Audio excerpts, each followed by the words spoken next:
ಮೊಸರು ಒಗ್ಗರಣೆ ಹಾಕಿದ್ದೆ. ಇವಾಗ ಚಪಾತಿ ಮಾಡೋಣ ಅಂತ ಹೇಳ್ಬಿಟ್ಟು ಚಪಾತಿ ಸ್ವಲ್ಪ ಮಾಡ್ತಾ ಇದ್ದೀನಿ. ಚಪಾತಿ ಮೊಸರನ್ನ ಮಾಡಿಕೊಡು ಅಂದರೆ ಬೇಸಿಗೆ ಕಾಲ ಬಂತಲ್ವಾ, ತುಂಬ ಸೆಕೆ ಇರುತ್ತೆ, ಬಿಸಿ ಇರುತ್ತೆ. Hello guys, welcome to Anu Mounika Kannada YouTube channel. ಬೆಳಗ್ಗೆ ಬ್ರೇಕ್ಫಾಸ್ಟ್ಗೆ ಅಂತ ಮೊಸರನ್ನ ಮಾಡಿದ್ದೆ. ಈ ಬೇಸಿಗೆ ಕಾಲಕ್ಕೆ ಸ್ವಲ್ಪ ತಣ್ಣಗಿರುತ್ತೆ, ಮಾಡಿಕೊಡು ಅಂತಂದಿದ್ಲು ನನ್ನ ಮಗಳು. ಹಾಗಾಗಿ ನೋಡಿ ಆಯಿಲ್ ಏನೋ ಹಾಕ್ದಿರ ಹಿಟ್ಟು ಕಲಿಸ್ಕೊಂಡಿದ್ದೀನಿ.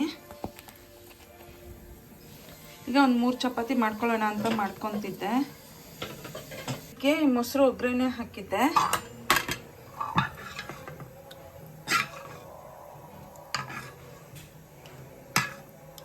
ಅದು ಒಂದು ಸ್ವಲ್ಪ ಇದೆ ನೋಡಿ, ಸಾರು ಒಂದು ಸ್ವಲ್ಪ ಇದೆ, ಮತ್ತು ರೈಸು ಇದೆ ನೋಡಿ. ಸಾರಿದೆ, ಗಟ್ಟಿ ಇದೆ. ಈಗಿದ್ದಾಗ ಚಪಾತಿನೇ ಆಲ್ರೆಡಿ ಚಪಾತಿನೇ ಮಾಡ್ಕೊಳ್ಳೋದು. ಸಾರು ಇಷ್ಟೊಂದು ಉಳಿದಿದೆ, ಅದಕ್ಕೆ ಚಪಾತಿ ಮಾಡ್ಕೊಂಡ್ಬಿಡೋಣ ಅಂತ ಚಪಾತಿ ಮಾಡ್ಕೊತಿದ್ದೆ. ತಲೆ ಬಚ್ಕೊಳ್ಳೋಣ ಅಂತ ಹೊರಗಡೆ ಬಂದೆ. ಮನೆಯಲ್ಲಿ ಕೂದಲೆಲ್ಲ ಬೀಳುತ್ತೆ. ಎಲ್ಲಿಗೆ ಹೋಗ್ತಾ ಇರೋದು ನೀನು?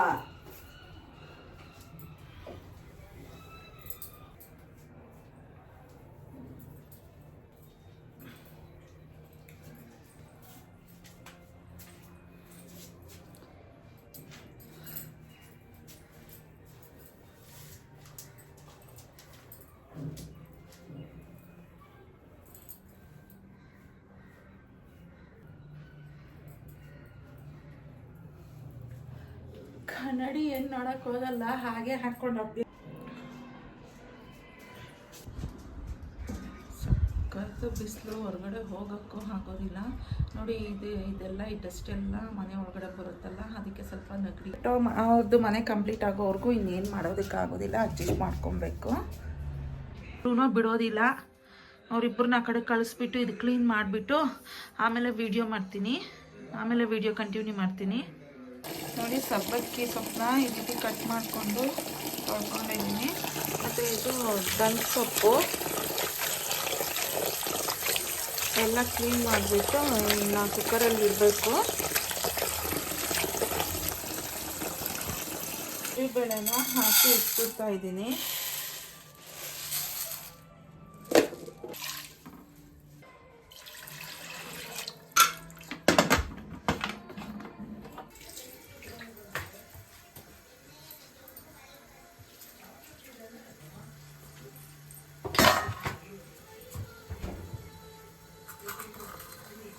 ಮತ್ತೆ ಪಲ್ಯ ಒಗ್ಗರಣೆ ಹಾಕೊಳ್ಳೋದಕ್ಕೆ ಸಬ್ಬಕ್ಕಿ ಸೊಪ್ಪುದು ಎಲ್ಲ ಸೊಪ್ಪು ಪಲ್ಯಕ್ಕೆ ಅಂತ.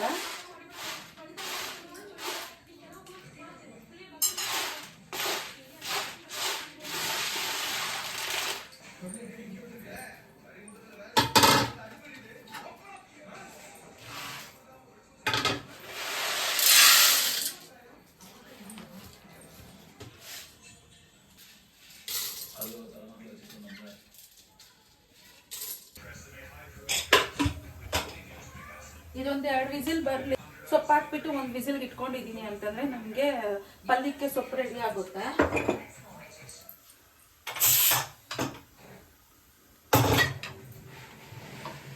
ಆಗ್ಲೇ ಸೊಪ್ಪಿನ ಸಾರಿಗೆ ಅಂತ ಬೇಳೆ ಹಾಕಿದ್ನಲ್ವಾ, ಅದಾಗಿದೆಯೇನೋ ನೋಡಬೇಕು.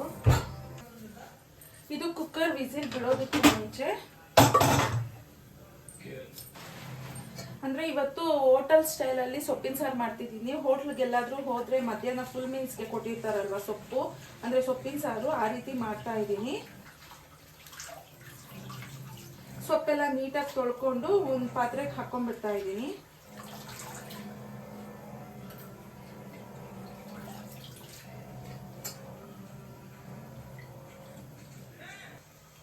ಅಂದರೆ ಬಿಡಿಸಿ ಇಟ್ಕೊಂಡಿರೋ ಬೆಳ್ಳುಳ್ಳಿ, ಮತ್ತು 1 ಈರುಳ್ಳಿ, ಟೊಮೆಟೊ ಬಂದು 3 ತಗೊಂಡಿದ್ದೀನಿ ದೊಡ್ಡದು.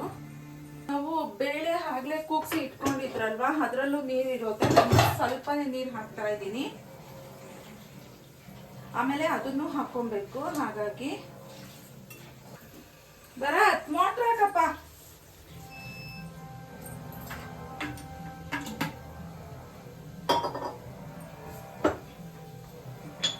ಇದಕ್ಕೆ ಒಂದು ಸ್ವಲ್ಪ ಉಪ್ಪು, ಕಲ್ಲುಪ್ಪು ಹಾಕ್ಕೊಂಡು ನಿಮಗೆ ಬೇಕು ಅಂತಂದರೆ ಹಸಿಮೆಣ್ಸಿನ್ಕಾಯಿ ಹಾಕ್ಕೊಳ್ಳಿ. ನಾನಾದರೆ ಹಸಿಮೆಣ್ಸಿನ್ಕಾಯಿ ಮನೆಯಲ್ಲಿ ಇಲ್ಲ, ಹಾಗಾಗಿ ಖಾರದ ಪುಡಿನ ಹಾಕ್ಕೊತೀನಿ. ಅದಕ್ಕೆ ಇದರಲ್ಲಿ ಏನೂ ಹಾಕಿಲ್ಲ ನಾನು. ಒಣಗಿದ ಮೆಣಸಿನ್ಕಾಯಿ ಹಾಕೊಬೋದು, ಅದಷ್ಟೊಂದು ಟೇಸ್ಟ್ ಕೊಡೋದಿಲ್ಲ. ಹಸಿಮೆಣ್ಸಿನ್ಕಾಯಿ ಆದರೆ ಚೆನ್ನಾಗಿರುತ್ತೆ. ಅದಿಲ್ಲ ಅಂತಂದರೆ ಖಾರದ ಪುಡಿ ಹಾಕೊಬೋದು, ಅದು ಚೆನ್ನಾಗಿರುತ್ತೆ.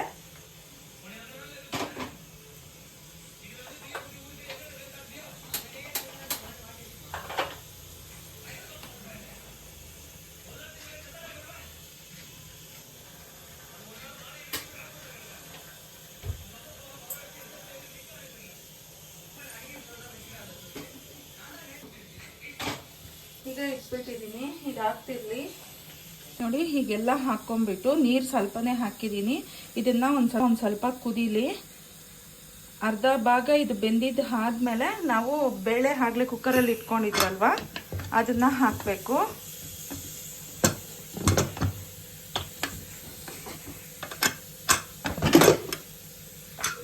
ನೋಡಿ ಈ ಬೇಳೆನ ಹಾಕಬೇಕು ಫಸ್ಟ್. ಇದೆಲ್ಲ ಈಗಲೇ ಒಂದು ಸ್ವಲ್ಪ ಹೊತ್ತು ಕುಕ್ ಆಗಲಿ.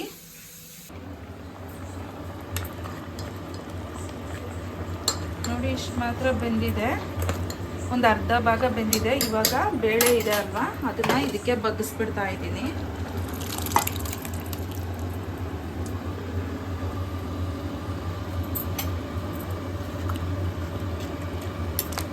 ಇವಾಗ ಬೇಳೆ ಜೊತೆಗೆ ಇನ್ನು ಅರ್ಧ ಭಾಗ ಬೇಯೋದಿಟ್ಬಿಡ್ತೀನಿ.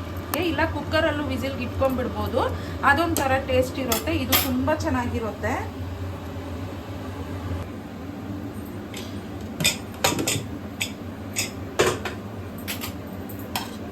ನೋಡಿ ಅಲಸಂದೆ ಈ ರೀತಿ ಬೆಂದಿದೆ. ಇವಾಗ ಸೊಪ್ಪನ್ನ ಹಾಕಿ ಒಂದು ವಿಸಿಲ್ಗೆ ಇಟ್ಕೊಂಡ್ಬಿಡ್ತೀನಿ.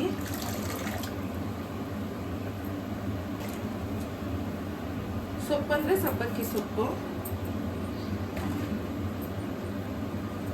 ಇನ್ನು ಸ್ವಲ್ಪ ನೀರು ಹಾಕ್ತಾ ಇದ್ದೀನಿ. ಆವಾಗಲೇ ಒಂದು ಸ್ವಲ್ಪ ನೀರು ಹಾಕಿದ್ದೆ, ಕಡಿಮೆ ಇತ್ತು, ಅದಕ್ಕೆ ಇವಾಗ ಇನ್ನು ಸ್ವಲ್ಪ ಸೊಪ್ಪಿಗೆ ನೀರು ಹಾಕಿಬಿಟ್ಟು ಒಂದು ಸ್ವಲ್ಪ ಉಪ್ಪು ಹಾಕ್ತಾ ಇದ್ದೀನಿ.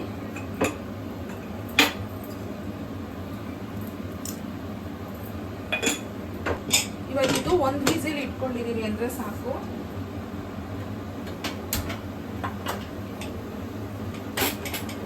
ತುಂಬ ಚೆನ್ನಾಗಿರುತ್ತೆ ಪಲ್ಯ ಮಾತ್ರ. ಇನ್ನು ಫುಲ್ಲು ಬೆಂದಿದೆ ಅಂತಂದರೆ ಆಮೇಲೆ ಸ್ಮ್ಯಾಶ್ ಮಾಡಿಕೊಂಡು ಒಗ್ಗರಣೆ ಹಾಕೊಬೋದು. ಹಾಗೆ ಬೇಯ್ತಾ ಇರಲಿ ಒಂದು ಸ್ವಲ್ಪ ಹೊತ್ತು. ಇನ್ನು ಮಿಕ್ಕಿದ ಕೆಲಸ ಮಾಡ್ಕೊಂಡ್ಬಿಡ್ತೀನಿ. ನೋಡಿ ಈಗ ಬೆಂದಿದೆ. ಇದು ನೀರೆಲ್ಲ ಬಗ್ಗಿಸ್ಬಿಟ್ಟು ಸ್ಮ್ಯಾಶ್ ಮಾಡ್ಕೊಂಡ್ಬಿಟ್ಟು ಆಮೇಲೆ ಒಗ್ಗರಣೆ ಹಾಕ್ಕೊಳ್ಳೋದು.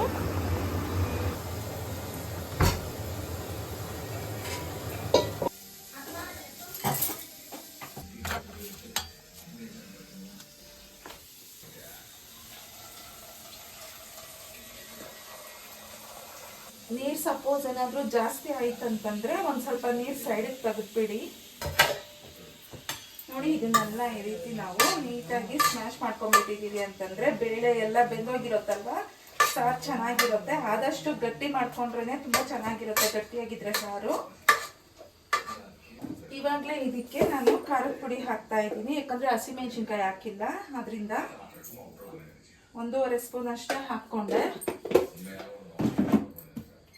ಅಷ್ಟೇ, ಬೇರೆ ಏನು ಹಾಕೋದಿಲ್ಲ. ಇನ್ನು ಅರಿಶಿನ ಅವೆಲ್ಲ ಏನು ಹಾಕೋದಿಲ್ಲ. ಬೇಕು ಅಂತಂದರೆ ಸ್ವಲ್ಪ ಸಾಂಬಾರು ಪುಡಿ ಒಂದು ಅರ್ಧ ಸ್ಪೂನ್ ಹಾಕೋಬೋದು, ಬಟ್ ನಾನು ಹಾಕ್ತಿಲ್ಲ. ಆಂಧ್ರ ಕಡೆ ಅಂದರೆ ನಮ್ಮ ಅತ್ತೆಯವ್ರ ಊರ ಕಡೆ ಒಂದು ಸ್ವಲ್ಪ ಹುಣಸೆ ಹಣ್ಣಿನ ರಸನೂ ಹಾಕ್ಕೊತಾರೆ. ಹುಣಸೆ ಹಣ್ಣಿನ ರಸ ಹಾಕ್ಕೊಂಡು ಮಾಡ್ಕೊಳ್ಳೋ ಸಾರು ನನಗೆ ಅಷ್ಟೊಂದು ಇಷ್ಟ ಆಗೋದಿಲ್ಲ. ನಮ್ಮಮ್ಮವ್ರ ಮನೆ ಕಡೆ ಇದೇ ರೀತಿನೇ ಮಾಡೋದು. ನಮ್ಮ ಮನೆಯವ್ರಿಗೂ ಅಭ್ಯಾಸ ಆಗೋಗ್ಬಿಟ್ಟಿದೆ. ನೋಡಿ ಇವಾಗ ನೀರು ಜಾಸ್ತಿ ಇದೆ, ಅಂದರೆ ಬಗ್ಸಿರೋ ನೀರು ಸ್ವಲ್ಪ ಜಾಸ್ತಿ ಇದೆ. ನಾನು ನೋಡಿಕೊಂಡು ಸ್ವಲ್ಪ ಹಾಕ್ಕೊತಿದ್ದೀನಿ.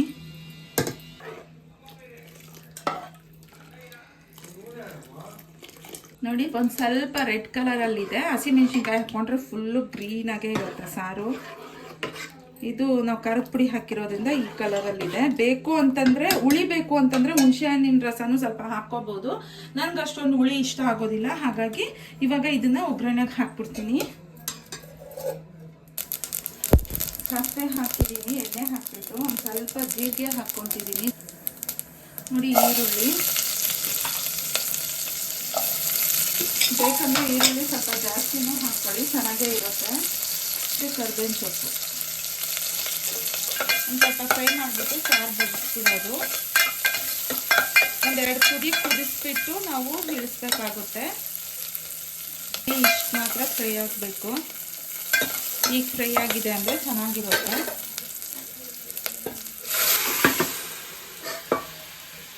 ನಾನು ಸ್ವಲ್ಪ ಗಟ್ಟಿನೇ ಇಟ್ಕೊಂಡಿದ್ದೀನಿ ಸಾರು. ಬೇಕು ಅಂತಂದರೆ ಸ್ವಲ್ಪ ತೆಳ್ಳಗೂ ಮಾಡ್ಕೊಬೋದು, ಬಟ್ ನಾನು ಇಷ್ಟು ಮಾತ್ರ ಇಟ್ಕೊಂಡಿದ್ದೀನಿ. ಯಾಕಂದರೆ ಮುದ್ದೆ ಮಾಡ್ತೀನಿ, ಮುದ್ದೆ ಮತ್ತು ಚಪಾತಿ ಮಾಡ್ತೀನಲ್ವ, ಹಾಗಾಗಿ.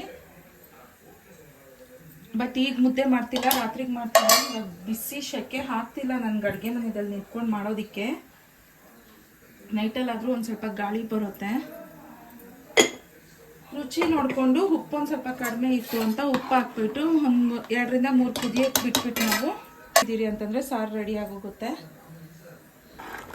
ಸಾರು ರೆಡಿ ಆಯಿತು. ನಾನಾದರೆ ಗಟ್ಟಿಯಾಗೇ ಇಟ್ಕೊಂಡಿದ್ದೀನಿ, ಮುದ್ದೆಗೂ ಆಗುತ್ತೆ ಅಂತ. ತುಂಬಾ ಚೆನ್ನಾಗಿರುತ್ತೆ, ಮುದ್ದೆಗೂ ಅಷ್ಟೇ, ಅನ್ನಗೂ ಅಷ್ಟೇ. ನೋಡಿ, ಪಲ್ಯನೂ ಒಗ್ಗರಣೆಗೆ ಹಾಕ್ಬಿಟ್ಟೆ. ಈಗಲೇ ವೀಡಿಯೋಸ್ ತುಂಬ ಲೆಂತಿ ಹಾಕ್ತಿದೆ. ಇನ್ನು ಇದನ್ನು ತೋರಿಸ್ಕೊಂಡಿದ್ರು ಜಾಸ್ತಿ ಲೆಂತ್ ಆಗೋಗುತ್ತೆ ಅಂತ ಹೇಳಿಬಿಟ್ಟು ಪಲ್ಯ ಒಗ್ಗರಣೆ ಹಾಕಿದ್ದು ಎಲ್ಲ ಏನು ತೋರಿಸೋದಕ್ಕೆ ಹೋಗಿಲ್ಲ. ಲಾಸ್ಟಲ್ಲಿ ತೆಂಗಿನಕಾಯಿ ತುರಿನೂ ಹಾಕ್ತಿದ್ದೀನಿ. ಮಾಮೂಲಿ ಎಲ್ಲ ಪಲ್ಯದಕ್ಕೂ ಒಗ್ಗರಣೆ ಹಾಕ್ಕೊಳ್ಳೋ ಥರನೇ ಇದಕ್ಕೂ ಹಾಕ್ಕೊಂಡಿದ್ದು. ಇನ್ನೊಂದ್ಸಲ ಯಾವಾಗಾದರೂ ನೀಟಾಗಿ ತೋರಿಸ್ಕೊಡ್ತೀನಿ. ಈಗ ನೋಡಿ, ಹೆಸರು ಬೇಳೆ ನೆನೆಸಿದ್ದೆ ಅಂತ ಹೇಳಿದ್ನಲ್ವ ಕೋಸಂಬರಿ ಮಾಡ್ಕೊಳ್ಳೋದಕ್ಕೆ, ಅದಕ್ಕೆ ಒಗ್ಗರಣೆ ಹಾಕ್ಕೊಂಡ್ಬಿಡ್ತಾ ಇದ್ದೀನಿ.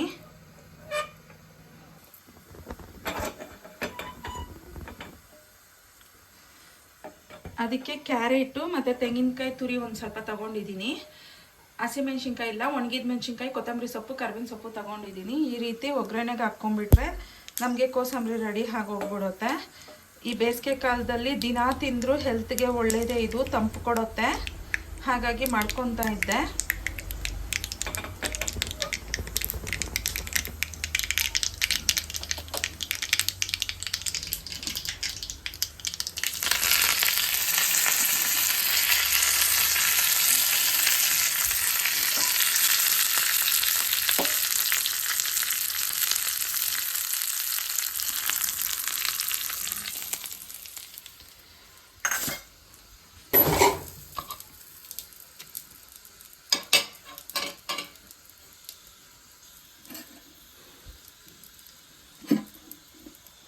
ಒಂದು ಸ್ವಲ್ಪ ಉಪ್ಪು ಹಾಕ್ಕೊಂಬಿಟ್ರೆ ಇದು ರೆಡಿ ಆಗೋಗ್ಬಿಡುತ್ತೆ.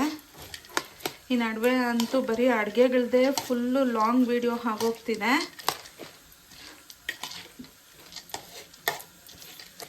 ಒಂದೆರಡು ಅಡುಗೆ ಮಾಡಿದ್ರೇ ಅದು 20 ನಿಮಿಷ ಆಗೋಗ್ತಾ ಇದೆ. ಅವಾಗೂ 15 ನಿಮಿಷ ಮಾಡೋಣ, ವಿಡಿಯೋ ತುಂಬ ಲೆಂತ್ ಆಗೋಗ್ತಿದೆ ಅಂತ ಅಂದ್ಕೊತೀನಿ.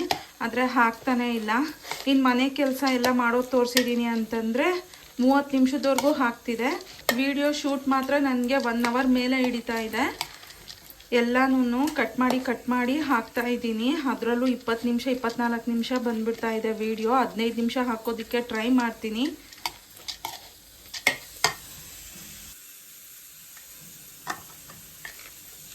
ನೋಡಿ, ಇದು ರೆಡಿ ಆಯಿತು. ತಿನ್ನಬೇಕಾದ್ರೆ ಉಪ್ಪು ಹಾಕ್ಕೊತೀನಿ, ಇಲ್ಲ ನೀರು ಬಿಟ್ಕೊಂಡ್ಬಿಡುತ್ತೆ ಉಪ್ಪು ಈಗಲೇ ಹಾಕ್ಬಿಟ್ಟಿದ್ದೀರಿ ಅಂತಂದರೆ. ಈಗ ವೈಟ್ ರೈಸ್ಗೂ ಇಟ್ಬಿಟ್ಟಿದ್ದೀನಿ. ಈಗ ನೋಡಿ, ಪಲ್ಯನೂ ರೆಡಿ ಆಯಿತು ಮತ್ತು ಸಾರು ಆಗಿದೆ. ಚಪಾತಿ ಒಂದು ಮಾಡ್ಕೊಬೇಕಿನ್ನ. ನೋಡಿ, ಸ್ಟವ್ ಎಲ್ಲ ನೀಟಾಗಿ ಒರೆಸ್ಬಿಟ್ಟೆ.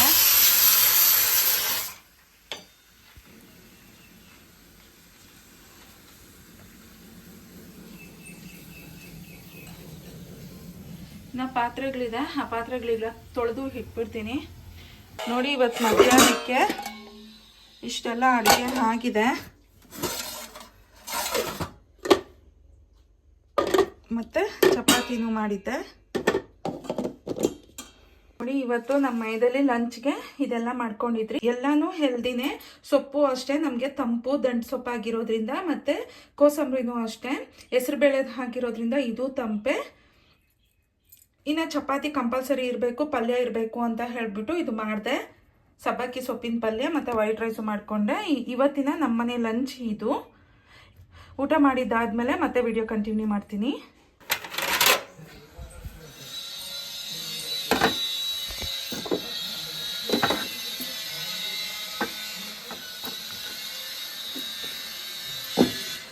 ಮಗಳಿಗೆ ಪಲ್ಯನೂ ಅವಳಿಗೆ ಈ ರೀತಿ ಅಲಸಂದೆ ಹಾಕಿ ಏನು ಮಾಡಿದ್ರು ಫೇವ್ರೆಟ್ ಅಂತ ಅಂದ್ಕೊಳ್ಳಿ. ಬೇಕಂತೆ, ಅದಕ್ಕೆ ಹಾಕ್ಕೊಡ್ತಾ ಇದ್ದೀನಿ.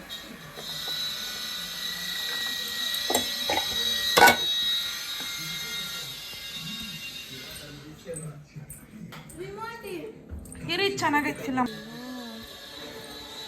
ಮತ್ತೆ ನಮ್ಮ ಮನೇಲಿ ಶೆಡ್ಡನ್ನೇ ಕೊಟ್ಟರು. ಈ ಚಪಾತಿ ಚೆನ್ನಾಗೈತೆ ಪಲ್ಯ ಮಾತ್ರ. ನಾನು ಎಲ್ಲೋದಿರೋ ನೀನಲ್ಲ. ಆಯ್ತು ಹೇಳು.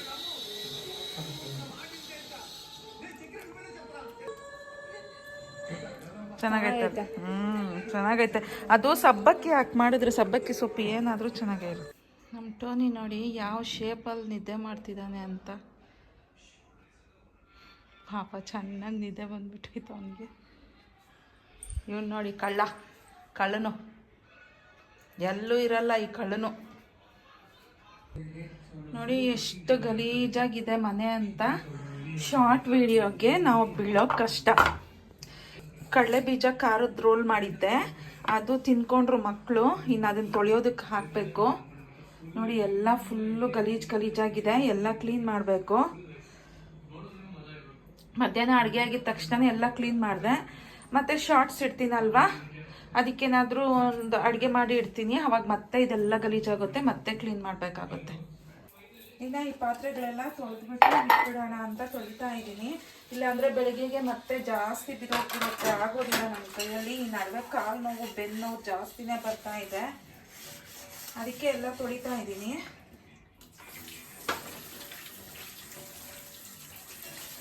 ಇವತ್ತಂತೂ ಇದು 3ನೇ ಸಲ ನಾನು ಪಾತ್ರೆ ತೊಳಿತಾ ಇರೋದು. ಯಾವಾಗೂ ಬೆಳಿಗ್ಗೆ ಸಾಯಂಕಾಲ ತೊಳ್ಕೊತಾ ಇದ್ದೆ. ಇವತ್ತು ಮಧ್ಯಾಹ್ನ ಅಡುಗೆ ಮಾಡಬೇಕಾದ್ರೂ ಜಾಸ್ತಿ ಪಾತ್ರೆ ಬಿದ್ದಿತ್ತು ಅಂತ ಅವಾಗೂ ಒಂದ್ಸಲಿ ತೊಳೆದೆ. ನಾಯಿಗಳಿಗೆ ಅನ್ನ ಹಾಕ್ಬಿಟ್ಟು ಬರೋಣ ಅಂತ ಕಲಸಿ ಇಟ್ಟಿದ್ದೀನಿ. ಹಾಗೆ ಕುಡ್ತಿನೂ ಹಾಕ್ಬಿಟ್ಟು ಬಂದ್ಬಿಡ್ಬೇಕು ಒಂದೇ ಸಲ.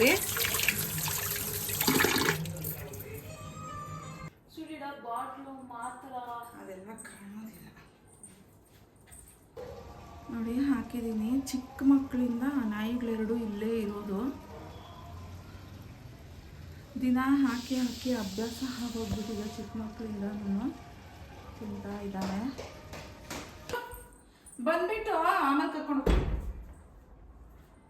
ಅಲ್ಲೇ ಇರಬೇಕು.